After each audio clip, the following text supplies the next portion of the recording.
Nasaan si Bongbong? Nasaan si Bongbong? Nasaan si BBM? Ipakita nyo siya sa amin. Live stream. Alive, aware, and awake.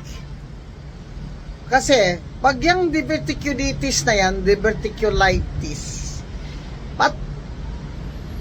dumugo na yung large intestine niya, kailangan na yan ng surgery.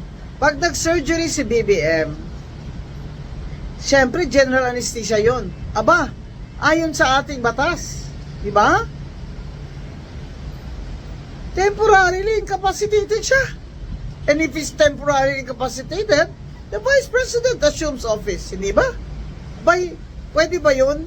Habang siya ay nasa operating table at unconscious siya, ay cabinet pa rin ang acting? Hindi naman pwedeng ganon.